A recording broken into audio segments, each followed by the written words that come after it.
Diary का एक पन्ना के लिखित प्रश्न का ख भाग, जिनके उत्तर 50 से 60 शब्दों में लिखने हैं।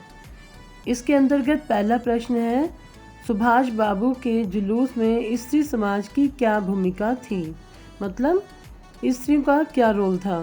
तो इसका उत्तर होगा, सुभाष बाबू के जुलूस में स्त्री समाज ने एक अहम भूमिका निभाई थी, मतलब एक इम्पॉर्टेंट रोल उन्होंने प्ले किया था।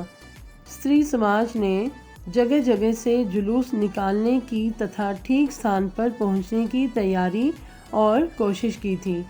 स्त्रियों ने मॉन्यूमेंट की सीढ़ियों पर चढ़कर झंडा फहराकर घोषणा पत्र पढ़ा था तथा पुलिस के बहुत से अत्याचारों का सामना किया था। विमल प्रतिभा, जानकी देवी और मदालसा आदि ने जुलूस का सफल नेतृत्व किया था। दूसरा प्रश्न है, जुलूस के लाल बाज़ार आने पर लोगों की क्या दशा हुई। तो इसका उत्तर होगा, जुलूस के लाल बाज़ार आने पर पुलिस ने एकत्रित भीड़ पर लाठियों से प्रहार किया। उन पर बहुत लाठियाँ चलाई गई, उन्हें बहुत मारा गया। सुभाष बाबू को पकड़कर लॉकअप में भेज दिया गया। स्त्रियों का नेतृत्व करने वाली मदालसा भी पकड़ी गई थी, उसको थाने में मारा भी गया।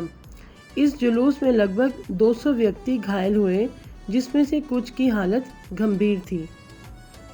नाउ थर्ड क्वेश्चन, जब से कानून भंग का काम शुरू हुआ है तब से आज तक इतनी बड़ी सभा ऐसे मैदान में नहीं की गई थी, और ये सभा तो कहना चाहिए कि ओपन लड़ाई थी। यहाँ पर कौन से और किसके द्वारा लागू किए गए कानून को भंग करने की बात कही गई है। क्या कानून भंग करना उचित था? पाठ के संदर्भ में अपने विचार प्रकट कीजिए। जब पुलिस कमिश्नर का नोटिस निकला कि अमुक अमुक धारा के अनुसार कोई सभा नहीं हो सकती और सभा में भाग लेने वालों को दोषी समझा जाएगा, तो काउंसिल की तरफ से भी नोटिस निकाला गया कि मॉन्यूमेंट के नीचे ठीक 4:24 पर झंडा फहराया जाएगा तथा स्वतंत्रता की प्रतिज्ञा पढ़ी जाएगी। इस तरह से पुलिस कमिश्नर द्वारा सभा स्थगित करने जैसे लागू कानून को काउंसिल की तरफ से भंग किया गया था, जो कि उचित था, क्योंकि इसके बिना आज़ादी की आग प्रज्वलित ना होती। चौथा प्रश्न है, बहुत से लोग घायल हुए, बहुतों को लॉकअप में रखा गया, बहुत सी स्त्रियां जेल गईं, फिर भी उस दिन को अपूर्व बताया गया है। आपके विचार में ये सब अपूर्व क्यों है?